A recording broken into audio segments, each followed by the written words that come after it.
can we start?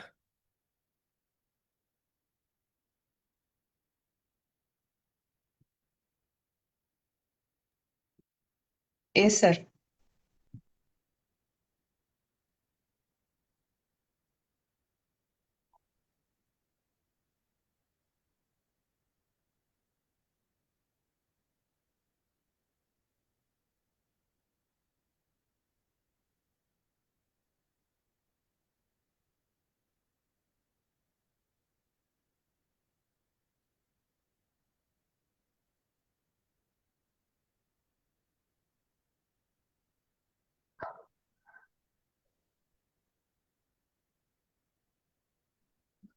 Hello, namaste, namaskar, good afternoon, good morning, or maybe even good evening, in whichever part of the world you are joining us from.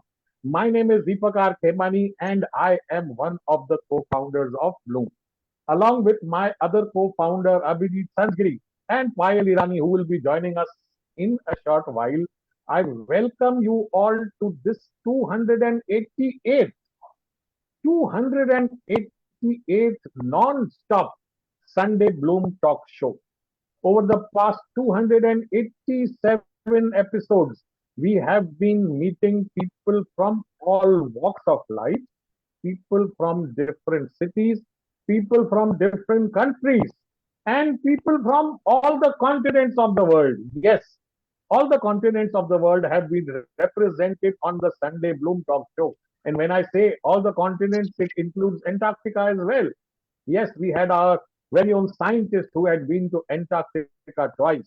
So, speakers, trainers, coaches, athletes, politicians, sports persons, doctors, nurses, healers, trainers, you name it, and they have graced our platform.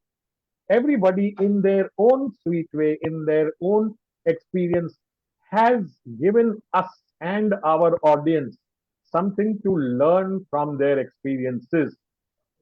Continuing that tradition, we have a very special guest who is joining us today, Dr. M. Maheshwari. Let me ask Abhijit one to introduce her and take the session ahead. Over to you, Abhijit.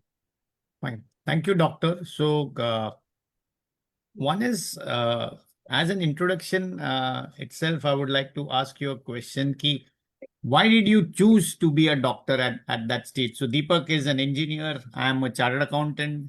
How come you became a doctor when there are various choices available? So, Good afternoon, everyone, and thank you for the wonderful opportunity, Blue Team. And I know, like, you have hosted more inspirational voices across the world.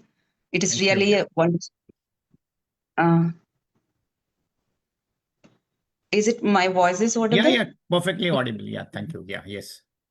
So I'm so grateful to share my life, the theme between duty and desire today.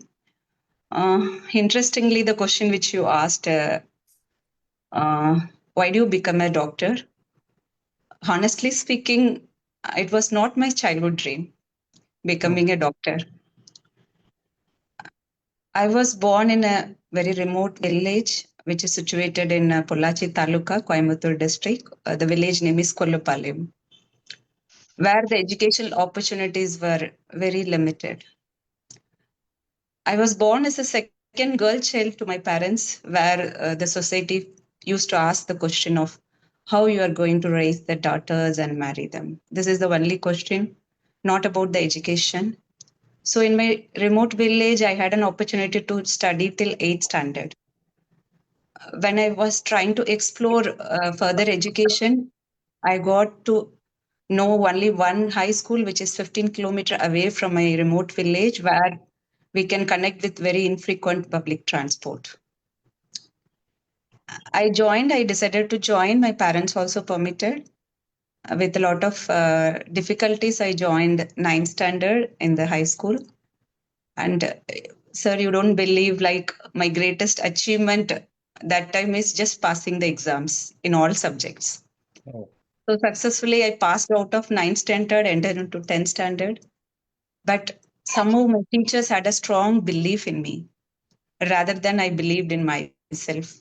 They pushed me a lot. I could score more than 90% in my 10th board exam, where my life has changed a lot. They had an idea of introducing the thought of becoming a doctor. Even I don't have a belief at the time, but I want to fulfill their trust. I perceived it, and that time my life has entirely changed. And you don't believe, during the entire studies, I could not get a proper transport, and there is no electricity in my house. And even our house is situated in an area where you will not find any other house to 2 or 3 kilometers. And at the just a day before my 12th board exam, I got chickenpox. It was another desperate situation in my life. However, with a special permission and isolation, I could write my 12th board exams, and finally I could enter into a MBBS. Oh. So I think that's a very inspiring story. I think a lot of us who are more privileged in a lot of aspects, I think would not have even worked so hard. And so I think with discipline, determination, dedication, commitment, consistency, as you have done, so a lot of takeaways for a lot of the more privileged at that time, as you would say. So one is, after having chosen to be a doctor and going in that field, how did you choose the particular line of gynecology? Truly speaking, again, it is not in my bucket of list. Not even in my priority, not even in my bucket of list of my post graduation. During MBBS, I learned a lot. It shaped my career and taught empathy. However, I couldn't decide about whether I should go for a gynecology. But after entering into a gynecology in post graduation, I feel very closely associated with working with the mother and newborn. And the feel which I got is something beyond words, which I can describe it. You could see the mother go with intense pain. Finally, she delivers the baby, and you are the first person to deliver her in your hand. Yeah. And the smile which she gives after the childbirth, the way she feels and she touches the baby and kisses the baby, you feel like you are definitely in the moment of divine feeling. You feel that Yeah.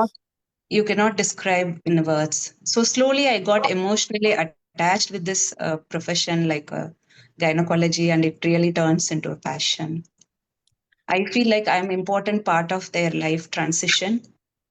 So they always feel or always remember us throughout their life. So again, there's a takeaway for all of us is, you need not maybe choose what is your passion to do something. I think you can go into something, and then your work itself becomes your passion over time. So I think I firmly believe in that. I didn't even know what the CA course was, but as I'm into it and I'm enjoying what I'm doing because I'm helping people. So I think the usefulness and the helping factor is what drives me and eggs me on. So well said. Now, one more interesting question, which is I find it from your profile, is that you've chosen to work for the Indian government throughout your career. Is again why? Because there is always, everyone would either have a lucrative practice in the private sector, or maybe over a period of time set up his own practice, and maybe that could be financially more remunerative, is what people like us would think. So what was that inspiration for you to help people, especially in the government side of it? So again, honestly speaking, like government service is not my passion or not even in my ambition. Like I need to serve in a government service. As after I become a gynecologist, I started doing my private practice peacefully. I have written so many competitive exams during my PG preparation, including this UPSC combined medical service exam. But when I came to know I got selected in UPSC, I thought like let me join and just explore it. So I joined my first posting in Tuticorin, which is an international seaport in southern part of the Tamil Nadu. I really faced challenge because the way I worked as a gynecologist, It's only you need to take care of the patient. It is entirely different. But when you join in the government sector, it is different working environment. Like you have to in communication with the stakeholders. You need to monitor administrative processes, policies, lot of frameworks. So I really felt it's completely a challenging environment. It's entirely different from where I was working earlier for 15 years. But later, over the time, I realized this needs a lot of teamwork and persistence, patience, and involvement.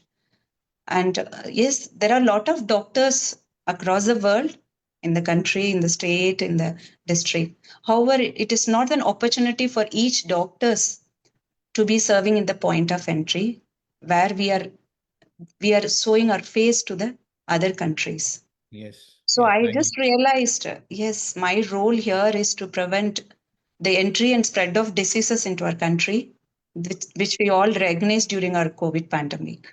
Yes. Yes. Yes. So I think great that again it's very inspiring to see such selfless people there in the country who are doing some great work. Again, your profile shows currently you're working in the Mumbai airport in T1 and T2. So again, for me, it was why would an gynecologist work in the airport? And when I told even my wife that we have a gynecologist who's working there, so she was also curious to know. The question is, are there really people giving birth there during emergency, or is there some other role which a doctor like you plays in such a? So that would be very interesting to hear what, because yes, there could be medical emergencies there where senior doctor would be needed, but we would love to know more. Especially maybe the pandemic would be a lot more challenging for whoever would have been there on those times. But yes, what exactly you do there? Yes, this question has been raised towards me on multiple occasions when I mention I'm working in an airport. So they do ask, like, are you treating them? Are you delivering any patients there? Any passengers? This question, like, we face a lot of time. See, the work at airport is completely different from the clinical work which we are doing currently. Okay. Yeah, yeah, yeah. Yeah, Yeah, go on, go on. I'll yeah, mute the guys. Yeah, yeah, it's not an issue. yeah. Thanks. Like, working in airport is completely different, a demanding role. It's not about treating the passengers or treating any illness. As I mentioned before, it is completely different from the clinical work, which normally the doctor doing it. It's just about the emergency preparedness, surveillance, and it's highly demanding. Like in terms of in case of some global health threat happens, like COVID pandemic or an Ebola outbreak. So you need to keep a constant vigil at the point of entry by doing a passive surveillance if required and active surveillance. Oh, So, like what we feel, like even if we miss a single risk, it will become a great danger to the nation in terms of public health. So, it is easy to treat a disease in a particular person. It is very difficult to prevent or detect it early, any diseases which is entering in our country, and treat it. So, apart from a position in the airport, as you mentioned rightly, because airport is like where a lot of bureaucrats coming, a lot of stakeholders involved. I even faced a challenge as being a female officer, because what I felt is always if a male officer delivers a strong administration, they will be recognized as a very good leader. But however, if being a female officer, if you are doing it the same or even better results, sometimes it is being observed as very strict or an egoistic. oh, But during the time of my service, what I learned is we can also make a meaningful change when you feel like you are consistent and passionate and sincere in your work. People will slowly accept the system change and accept it. Yes, you are doing for the system change, not for the personal benefit. So looking at the airport, I feel like though it is with lot of challenges, I feel like I'm really privileged or a honor to me working for the nation by preventing the spread of diseases. Fine, I think that's great. But again, one question which comes directly from this is there may be lakhs of passengers coming in both the airports every day, and maybe many of them would be suffering from some disease which could be contagious or whatever infectious, how you call it, it could infect somebody, but it may not be visible externally. Then how do you identify? Because these are also potential threats where infection could be passed on. So how do you, in such cases, do your proactive, preventive surveillance and maybe isolate such patients, or how is the treatment in such cases? Yeah, as you rightly said, if we feel like someone is having a suspected illness, in terms of whatever, maybe if they have some fever, because we are doing a thermal screening, or if they have an obvious skin lesions, or if it is being identified by the crew in the flight itself, they do declare it, they submit the information. So, based on the, or if it is identified by immigration, or in whatever possible way, if we come to know there is a suspected passenger, they have been isolated or quarantined for a particular period of time, depending upon the suspected diseases. Then they will be observed and undergoing some test. Then finally, if we feel like yes, that so and so is not harboring the diseases, we will be releasing from the quarantine, or else they will be treated and given an appropriate reference. So there is some hidden surveillance also going on, like the customs also is Yes, surveilling for any illegal goods which are entering in. So you are also doing some sort of surveillance to see some exactly. diseases are not coming in into the city. So I think that's great because we are all residents of this city and we may not know what exactly is done behind the scenes to actually prevent certain things from happening. So great. So coming now specifically to the topic, how do you basically maintain the work-life balance in such a stressed or such a challenging or such a uh, tough environment in which you are working? As I, as you rightly said, like balancing the both professional and personal life is one of the most challenging phases of my journey.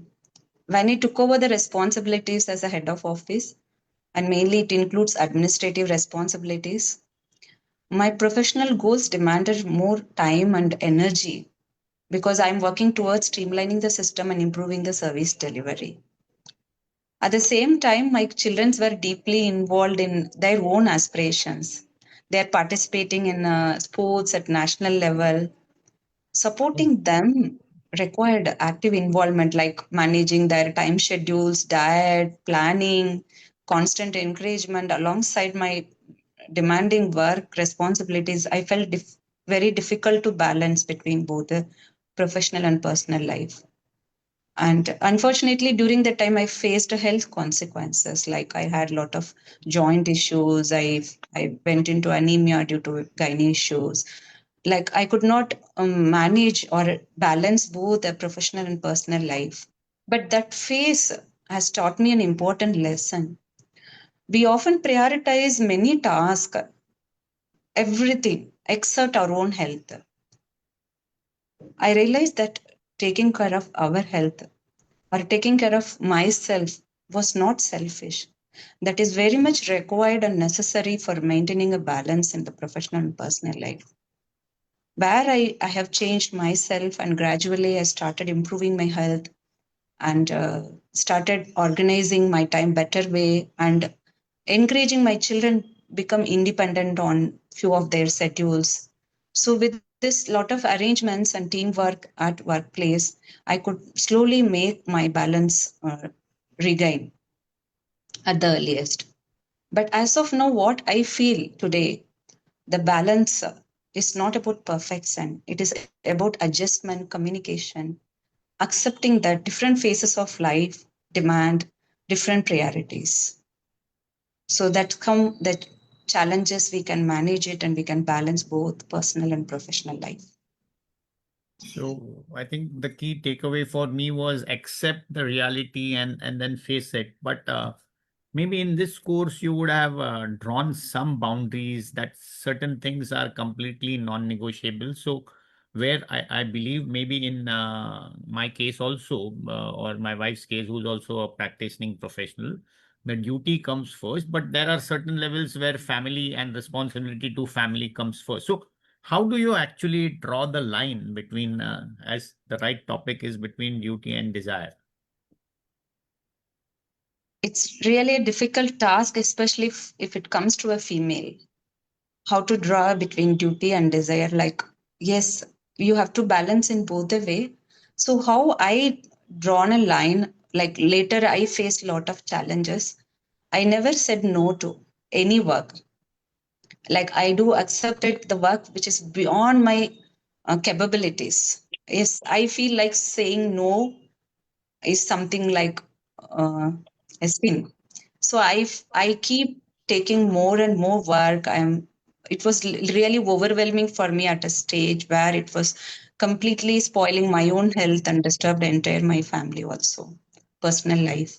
Then I decided to take a call on where I can put a line, where I can say no, and which is my main responsibilities, which are my added on responsibilities, which is very important for the society. So, in such a way, I did. Apart from this, as I said, I delegated my responsibility to my team. Let the team also independently do their work. So, in such a way, I could come out of it and I drawn a line. So were there somebody who you would also give the credit for being of support? So in our case, my mother-in-law was a source of constant support to us. She used to come to our house to take care of our kids while we both were in office. So is there anyone you had a family support, or how did you manage this in the early stages of your uh, career and your kids at the school stage? Frankly speaking, I could not share my difficulties with my parents. As I said, like they were actually residing in a remote village. They are not aware of the situation. And mostly my family members need my support in terms of everything. Oh, Well, I could not share, but many of my friends, yes, I do share it, but I could survive on my own till I have reached a level where I could not manage. As I said, I had a personal health issues where I could not completely manage it, where I started believing that I should take care of my health. There, my coach, who has taught me how to start the fitness and running marathon, he was the one who guided me not only in making me more fit physically as well as mentally. nice. Without his support, I may not able to uh, face this current situation or work at a airport with such a risky position. This Right. is So what I want to I'll take the question on the marathon running at the later part. Maybe Deepak could ask that. But one more question is the challenges which you faced. As you said, you never had electricity in your house at some point of time. The school was about 15 kilometers away, and there was no major financial support, or maybe I would say an intellectual support from your parents, while they would have supported you throughout.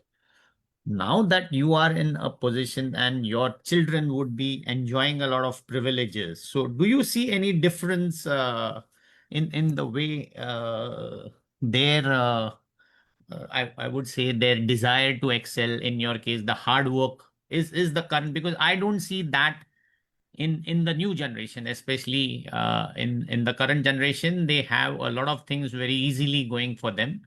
So how do you see the change, and maybe what would you advise them, giving your experience?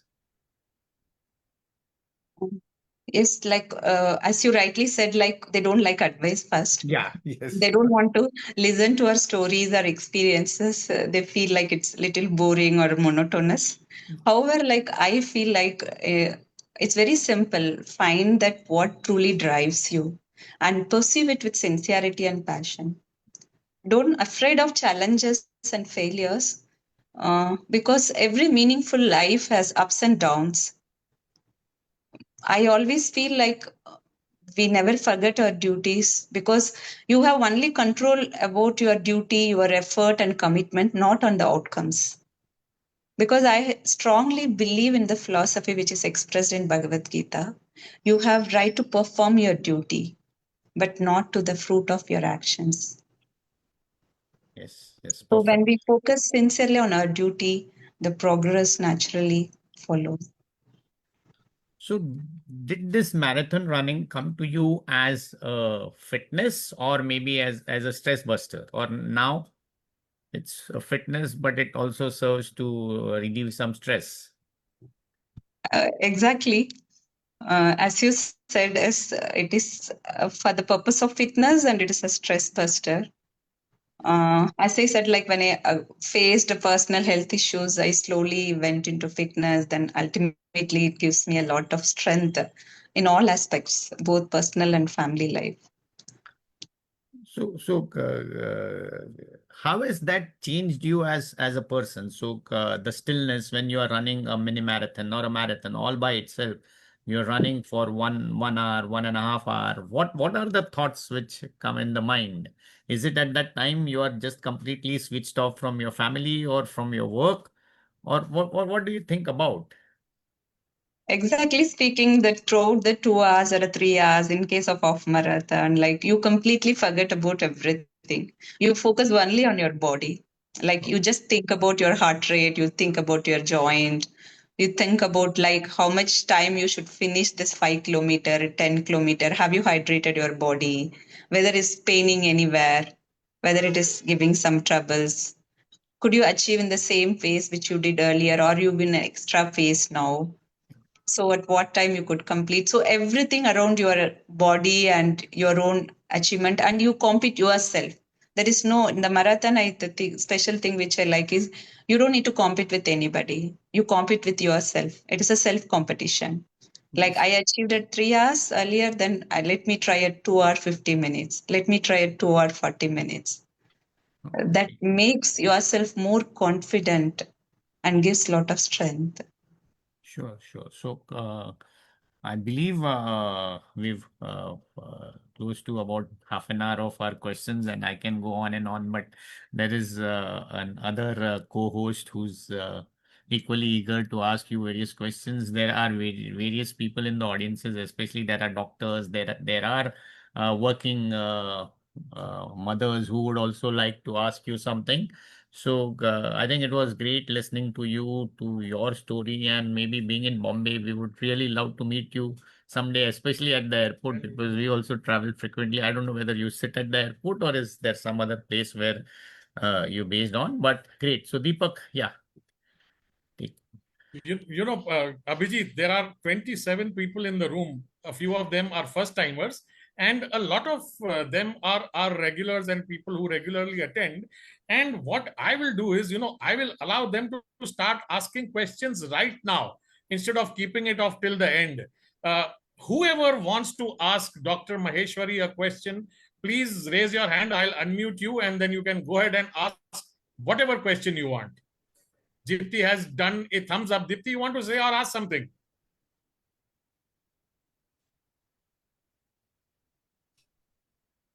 So what we'll do is we have Dr. Alka Chadda, another practicing doctor who is there on our screen and we can see her. Let's take 1 or 2 minutes from her because both of you are practicing. Even though she's actively practicing, Dr. Maheshwari is a little bit towards more in the administrative now, as she said. But Dr. Alka, your views first. So, Dr. Maheshwari, thank you so much for being here on this platform. This Bloom platform is so beautiful. Every week we get to see a beautiful new guest, an inspiring guest, an impactful guest.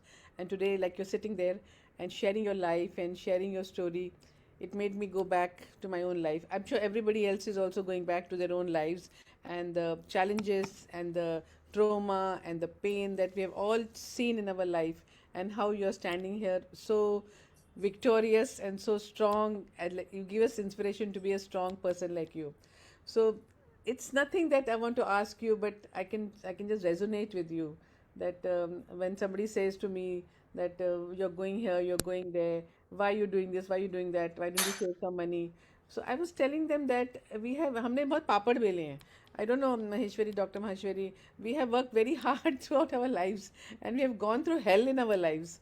So now I feel that it is time for me to a little bit of relax myself. But I want to ask you one question that you are much younger than me, I'm sure. What do you feel at the peak of your career right now? Of course, we have duties towards the society, we have duties towards the world as a doctor and as a UPSC student and as a UPSC leader that you stand here. How do you? I feel there is never a balance between personal life and professional life. We can never achieve a balance. कुछ भी बोलो तो something is going to suffer. I remember I used to be reporting some slides of malaria when I just came to Mumbai, and my own child was high fever. I was at home, and in my clinic, there was another child and the mother who had come, and they had to be reported on their malaria slide. The child was having high fever, and my receptionist told her that madam will not come because her child is not well. You know, it was such a kashmakash, it was such a dharm sankat. But I told them, you keep everything ready, you keep the slide ready. I gave, we do patti, we take a kapda with a cloth with water, and we put on the forehead, on the hands, and we put the fan on. I made the child absolutely removed all the clothes, and I was doing that so that the fever comes down. And sure enough, within 10-15 minutes, the fever came down. The child was sleeping, and then as I was about to leave, the child got up, and then I had to speak to my daughter, to my son, that listen, I'll be back in 5 minutes. Okay, you just rest over here. My husband was not there that day, and you just rest. You just keep resting. I'm coming back. And when I reached the hospital, I don't know how I remember this story. And I reached the hospital and I saw that lady there. She literally got tears in her eyes. She said, "Ma'am, how did you come? I never expected you to come." I said, "Listen, there is God and God is great." And I looked at her slide and I told her that you don't have any malaria and you can go back home and you can tell the doctor. I rang up the doctor. But always as a doctor we face all this kashmakash and these problems, where we want to be at our workplace and we want to be at home. So what is it that gives you strength in these times and how do you go about it? Over to you, Dr. Maheshwari. Okay, thank you, ma'am. It's really inspiring your story. Like, as I just it's remembered not, it. yeah, like this, many of us is actually facing this real life sequences, like in our routine life, being a doctor, and very difficult. As luckily, like I am right now in administrative post, but when I was a gynecologist, I really faced such a challenges. Like the woman is in labor, and you have to take care of your own kid who is not well. Even when I was also ill, I was actually taking an iron injection. I was also simultaneously taking care of a delivery of a patient. See, like as you said, like some strength and courage always comes with this, because your duty to perform, it comes from your inner mind. So the God gives you Yes. enough strength to balance both of that. I always feel the same thing, like if you have an intention or without a personal agenda, if you want to do something good for the society, definitely the strength comes automatically. That always I feel, man. This is what I want to convey. Thank you, Dr. Alka, for sharing that incident, real life story, and between duty and desire is the name of today's show. The topic. Dipti, go ahead, ask your question.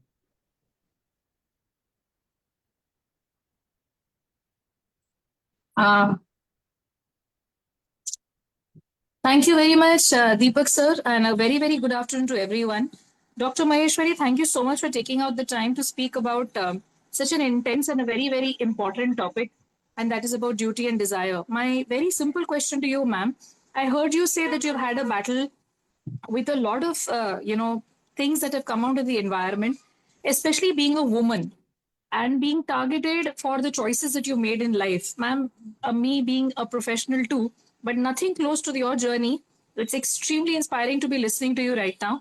Just very simply, ma'am, one thing that has kept you going despite the fall downs, because we say we fall down 7 times, we get up 8.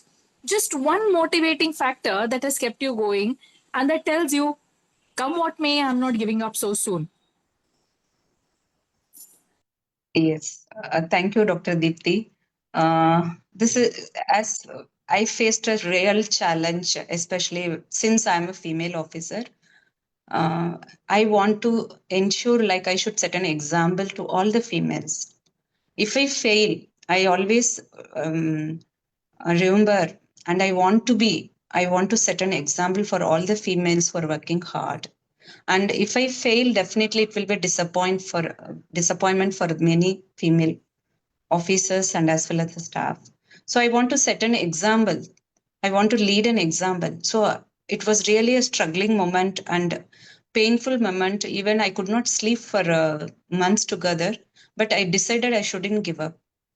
I thought like my work which I have rendered to the society definitely will help me and make me to stand again. And really that was did. And now I could recognize very well, yes, if you wait with a lot of patient and sincerity and with confidence, the work which you have rendered, definitely it will definitely give us to come back with a lot of healing. This is what I learned, Dr. Deepthi, during my difficult times when I faced the gender discrimination. Thank you so very much, Dr. Maheshwari. And I must tell you, I've been smiling year to year, listening to Dr. Deepthi. I think my mother, somewhere sitting up in heaven, would be feeling very happy that despite not being a doctor, I'm being called a doctor. So thank you so much. It feels amazing to be called a doctor by a doctor. And I would say that I'm a pseudo doctor. Yeah, But let's get a PhD, Dipti, and call yourself Dr. Ji Dipti Jalia. बिल्कुल Khimani sir, I would love to. Thank you, Dr. Maheshwari. It's been a delight to listen to you. Thank you so much. Thank you, sir. Sakshi has raised her hand. Sakshi, go ahead, and then I'll bring in Manohar after Sakshi. Good afternoon, doctor. Am I audible? Yes, Yes. you can go ahead. Yes, my name is Sakshi, and I am a CA article waiting to give my final exams.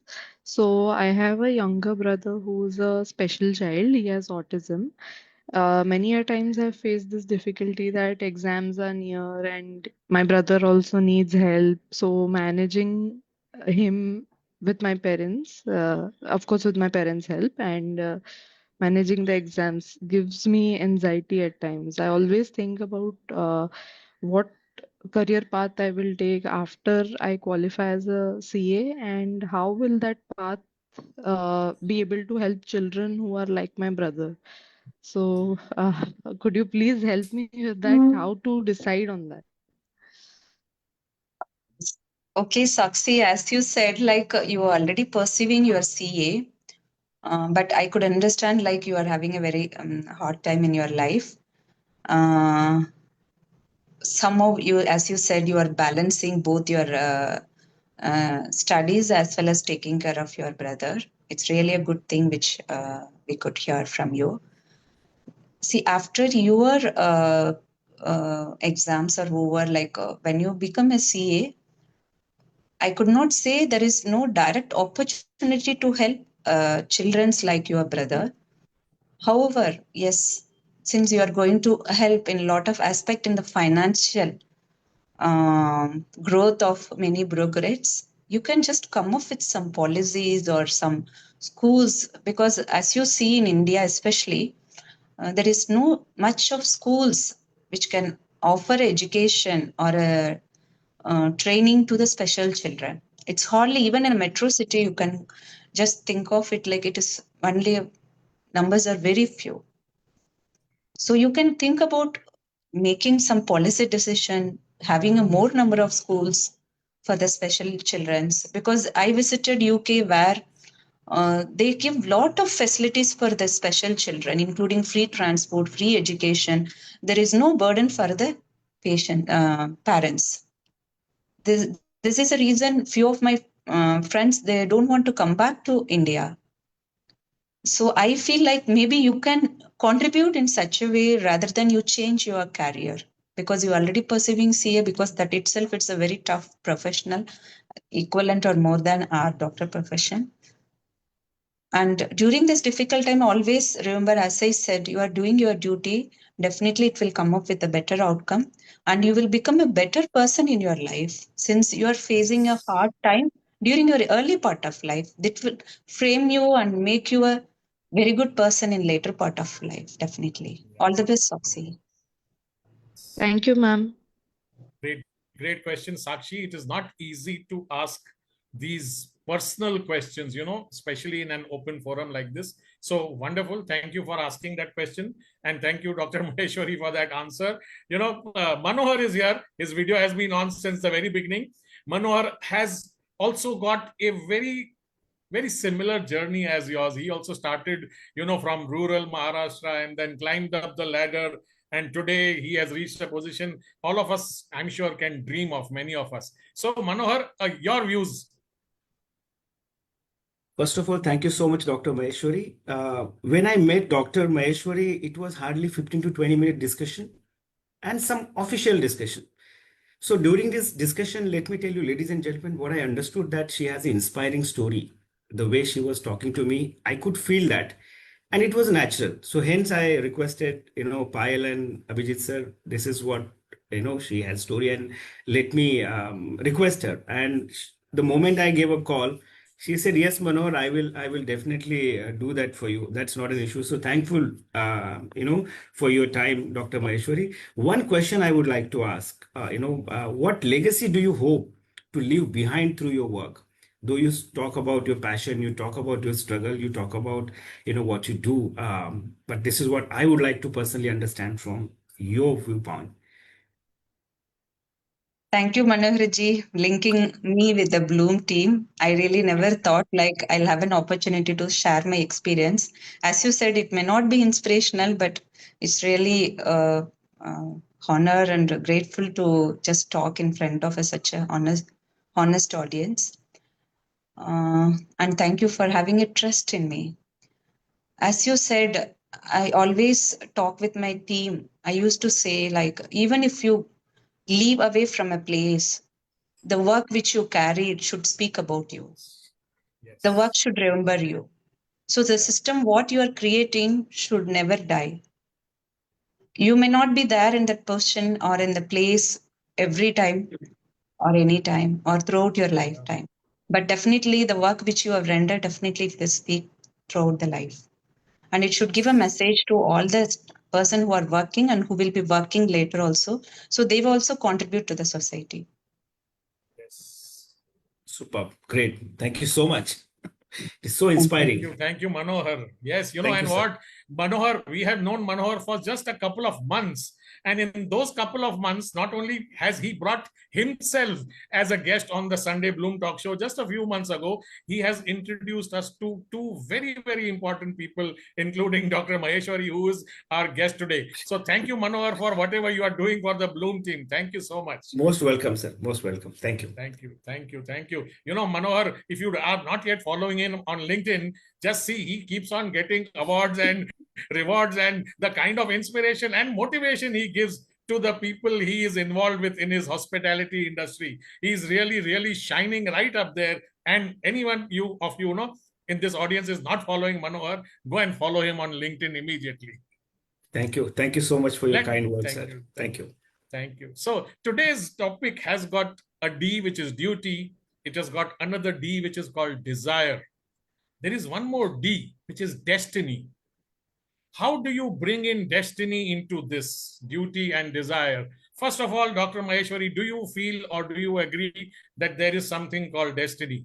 There are people I meet who say yes. There are people who I meet, they say no. Then there are people right in the middle who say, I create my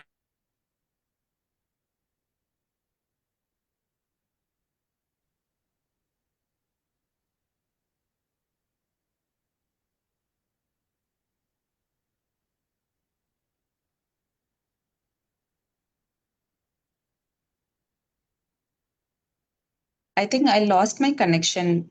Yes. So let me repeat the question. There is one D, which is duty, which is our title today. The other one is desire, another D. The third is destiny. One, do you believe in destiny? And why I'm asking this question is, there are people who say, I don't believe in destiny at all. There are people who say everything in life is destiny. And there are people right in the middle who say, I create my own destiny. What are your views on this third D, destiny? There is an excellent question asked by you, Deepak sir. Yes, I strongly believe in destiny. because things are beyond our control. As he said, as mentioned in Bhagavad Gita, you have a right to perform your duties, not to the fruit of your actions. Yes. Similarly, sometimes we think like we have chosen our path, but many of the time, the path chooses us. Yes. So like I never imagine I will become a doctor. Even I will complete the highest education and I become a doctor. I never imagine I will become a gynecologist. And after gynecologist, I never imagine I will be serving in a government service in a point of entry and handling a public health, having an international coordination. I never imagine I will be moving out of my own state, Tamil Nadu, and coming to other state and serving. But each and every time I realize later part, not during that part, like whichever has come to my life, it is actually better than what I thought. So like we definitely trust on the destiny. So we should not stuck with something which we are desiring. Rather, what is given to us, we should fulfill that. It's ultimately for that purpose we all born and so and complete our journey in this world. Yeah, I mean, this was really profound. It's you don't choose the path comes to you. So whether you believe in destiny or whether you don't believe in destiny, finally, whatever happens to you in your life, one, it happens because it was bound to happen or supposed to happen. In addition, you took a choice, you took a way, you took a decision that I wanted to do this. Now, since you mentioned, and I'll just touch upon what Abhijit also spoke to you, thousands of people are walking through an airport, especially an airport like Mumbai. What is the kind of health related preparedness that is there? If there is something that cannot be shared or something that is, not to be told to the general public, fine. But just for us to understand the level of preparedness at the airport, why I'm asking this is just 2 weeks back, we were at an international convention in Chennai, and there were people from abroad who were coming and they asked us, that there is this some sort of flu or something which is going on. Should we come to India? Is there a problem? So, how do staff and how does coordination happen at an airport of this size? Yes, sir. It's actually really, I should use this forum to give a basic awareness to everyone. Even many of the educated people not aware of what is happening in the international airport as a part of health preparedness. We situated in the international airport, not in the domestic airport.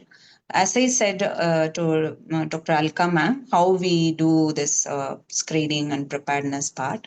In addition to the screening part, we are offering a vaccination, which is yellow fever and polio vaccination, which we are offering as of now currently on Wednesdays and Fridays.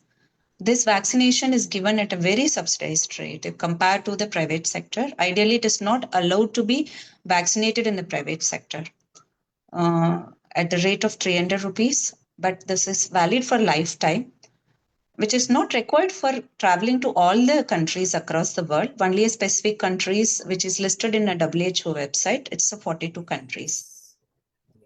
Apart from this polio vaccination, it is free of cost we are offering to those who are visiting to 11 polio endemic countries. By offering this vaccination, what we are doing is it's a preventive aspect. Like whoever travels to those countries should not contract the disease and come back with the disease and spread inside our country. Because our country is, as of now, there is no yellow fever cases reported, and we declared polio free in 2014. So due to these reasons, we are constantly encouraging the passenger who are traveling to the endemic countries should receive this vaccine. And it is mandatory. If the passengers comes back without vaccination, as I said before, they will be quarantined for a particular period of time and they will be observed. This is one part what we are doing at the airport. And another part is, as you well aware about, most of the diseases is spread by mosquito. We are scared of dengue, we are scared of chikungunya, Zika, and even now yellow fever, all are mostly mosquito borne. So we ensure like the airports and airport surroundings should be this vector free. It's not specifically mosquito free because it is very difficult to control the mosquitoes, but the specific mosquito, Aedes mosquito, we are trying to ensure there should not be any breeding. So our team is constantly monitoring and controlling those mosquito breeding inside and 400 perimeter outside the airport. In addition to the passive surveillance of passengers, we do carry out water safety surveillance, food safety surveillance, so that no diseases spread through any of this mode. Because all this for the media through which the disease can spread from outside the country to inside our nation. This is our roles and responsibilities at airport. And in addition, we are Wonderful. prepared for emergency preparedness. We have a constant communication with all the stakeholders internally as well as at the level of airport. In case of any outbreak, as you said, it is not a flu, sir. It is a Nipah virus outbreak that was reported in the West Bengal. But luckily, like we can say, like our team has proactively intervened and controlled the outbreak. So there is no threat of international spread of disease, and we have not restricted any travel in entry or exit travel restriction. We have not laid on. So you said about any emergency preparedness, and we hear about instances where people get heart attacks on a plane, or childbirth also happens on a plane. When a plane lands at an airport, especially an airport like Mumbai, what is the kind of processes that gets involved, or the protocol that gets initiated when you come to know that this is happening? As soon as some medical emergency inside the flight, it might be a diverted flight or it might be emergency landing, whatever may be the reason, this information will be immediately passed on to the airport medical team, which is being monitored by the airport operators of individual airport. And in addition, the message will also pass on to the our team.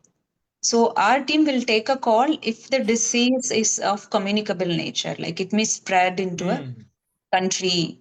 Then we will take a call and we will isolate them. We will make stringent measures.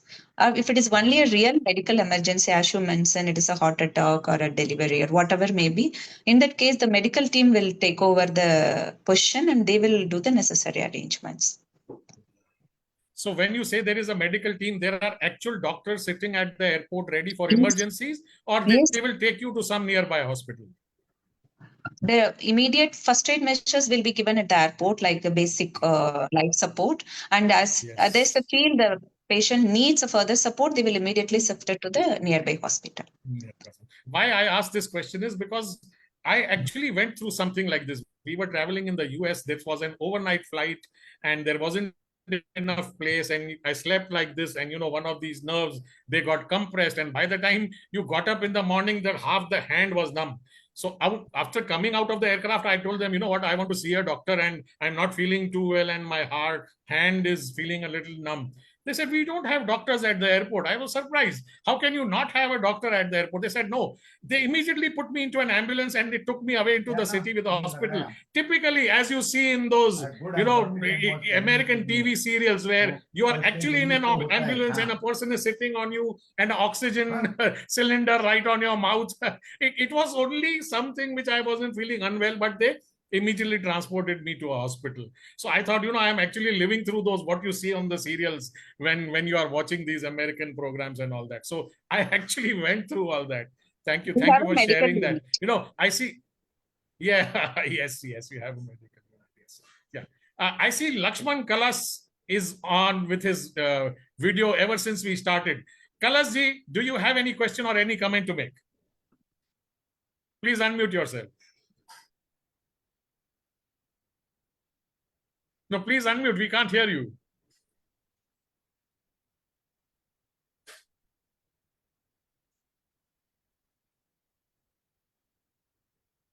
Hello. Go ahead. Yes, go ahead. Yes, Dr. Maheshwari, it was wonderful talk on this Bloom Talk Show. And my request to you is, what is your message for the people who say they don't have time? Don't have a time. Yes, sir, it's an excellent question again. Like mainly when I used to hear this word, when I'm trying to advise them to do a physical activity every day, they say like, I don't have a time. This I often hear from my own friends, my own staff, and my own kids also many times. I feel like it's very important. It is not like giving an extra time for the physical activity. It really gives you a lot of positivity, and it makes you regain focus and improve your emotional strength and mental clarity, and even your productivity will get improved if you do a physical exercise every day. But you will not find an extra time. You should find your own time in your own schedule. Ultimately, it will give a complete wholeness in your life throughout the day if Yes. you carry out a Yes. physical exercise. Yes. You will Great, never great. get Thank you. extra Thank you. time. You have to take time out. Rajeshwari had raised her hand. Go ahead, unmute yourself. Ask your question. And then Amit.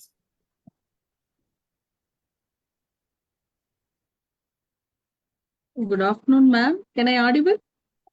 Yes, Yes. yes, go ahead. Ask your question. First of all, good afternoon, everyone, and thank you, ma'am, giving a very big opportunity. I am also participated in this platform.